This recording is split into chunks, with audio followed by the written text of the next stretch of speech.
안녕하세요. 미스테리 시라소니입니다. 오늘은 고대 로마의 성문화에 대해 이야기해보겠습니다. 재미있게 봐주시기 전에 구독과 좋아요 부탁드릴게요. 꼭 로마인들은 고대 그리스의 영향을 받아 가부장제를 유지했죠. 로마 시대의 결혼과 부부 생활은 남녀가 서로 동등한 관계가 아니었고 남성이 여성에 비해 압도적으로 우위에 있는 관계였습니다.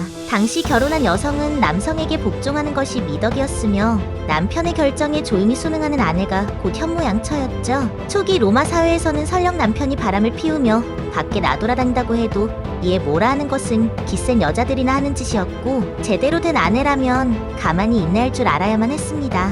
아내에게 잡혀 사는 남편은 멍청하고 한심한 인간으로 여겨졌으며 사회적으로도 욕을 먹었죠. 성관계를 가질 때에도 쾌락은 남편의 몫이었습니다. 아내의 역할은 훌륭한 자식을 낳아 가문의 대를 잇는 것에 초점이 맞추어졌지. 아내가 부부관계를 주도한다거나 하는 일은 드물었다고 하네요. 그럼 고대 로마의 성문화에 대한 이야기 지금부터 시작해보겠습니다. 고대 로마에서는 여장이 유행했습니다. 로마의 제2대 황제인 티베리우스도 카프리 섬에서 연애를 즐기는 과정에서 직접 여장을 했다는 기록이 있고 제3대 황제 칼리굴라도 가끔씩 미의 여신 비너스 분장을 하고 연애에 등장했죠. 꼭 자신이 여장을 하는 게 아니라 예쁘장한 남자들에게 여장을 시키기도 했습니다. 대표적인 예시가 폭군의 대명사 네로. 네로는 임신한 아내 포파이아 사비나를 발로 차서 죽여버렸는데 정작 죽이고 나서는 후회막심해서 아내를 많이 그리워했다고 합니다. 그러던 와중 사비나 황후와 닮은 사람을 발견했는데 하필이면 그게 여자가 아니라 남자 노예였던 포피루스였죠. 죽은 아내와 똑 닮은 포피루스에 홀딱 빠진 네로는 그를 거세시킨 뒤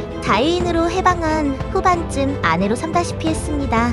네로는 또 다른 자유노예들과 함께 침실해서 포피루스와 서로 즐기는 걸 좋아했다고 하네요. 매춘도 유행했습니다. 당시 고대 로마에서는 상당히 매춘이 성행했는데 당시 매춘의 대명사로 알려진 미인이 바로 클라우디우스 황제의 아내 발레리아 메살리나입니다. 메살리나는 황후라는 고귀한 지위에도 불구하고 엄청난 성욕으로 유명했죠. 뭔 짓을 하고 돌아다녀도 황제가 신경을 쓰지 않는다는 걸 알아챈 메살리나는 애인들과의 성관계에는 만족하지 못하고 밤마다 팔라티노 황궁을 빠져나가 고급 매춘부로 일했죠. 심지어 이도 모자라서 천민들이 이용하는 최하급 매춘굴에서 놀았다는 소문이 돌기까지 할 정도였다. 또한 과감하게 남근에 고리가 달린 니시스카라는 창녀로서의 예명까지 적힌 문패까지 걸어놓고 손님을 받았다고 합니다. 물론 사후 기록말 사령을 받은 만큼 악의적인 소문일 가능성도 있지만 메살리나와 같은 시대를 살았던 동시대 학자인 데 플리니우스의 기록에 따르면 메살리나가 로마에서 가장 악명 높은 매춘부를 선택해 밤샘 성관계 경쟁을 벌였는데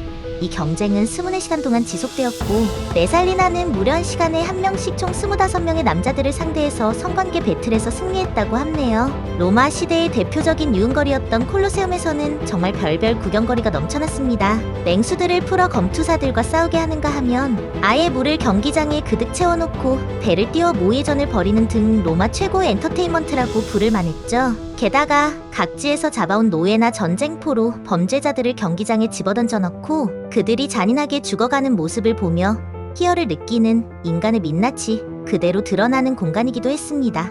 하지만 로마인들이 즐기던 변태스러운 경기들 중에서도 끝판왕이 있었는데 그게 바로 수간쇼였죠. 온갖 종류의 동물들이 이 수간쇼에 동원되었는데 개 중에서 황소나 기린 같은 거대한 동물들과 짝지어진 여성들은 거의 살아남지 못했죠. 동물들이 교미 도중 지나치게 흥분의 발톱을 여자의 목에 박아놓는 경우도 있었고 지나치게 격렬하게 움직이는 바람에 아예 여성의 척추가 부서지는 경우도 많았습니다. 하지만 이 끔찍한 쇼에 지원하면 돈을 지급했던 터라 스스로 자원하는 빈곤층이나 노숙자 여성들이 많아 여성의 공급은 딱히 부족하지 않았다고 하죠. 그 외에 침팬지에게 술을 먹여 취하게 만든 다음 말뚝에 묶여있는 소녀들을 강간하게 만드는 쇼도 있었다고 하죠. 여자만 수간의 대상이 되는 것은 아니었습니다. 남자도 수간의 대상이 될 수 있었죠. 남성 죄수들을 수탁나귀에게 수간당하도록 한 뒤 그 앞에 표범을 풀어버리는 등 상당히 끔찍한 처형 방법들을 쓰기도 했습니다. 반대로 죄수들을 조롱하는 의미로 암염소와 죄수들을 수간시키기도 했죠. 수간이라 보기에는 애매하지만 사티로스로 분장한 남자들이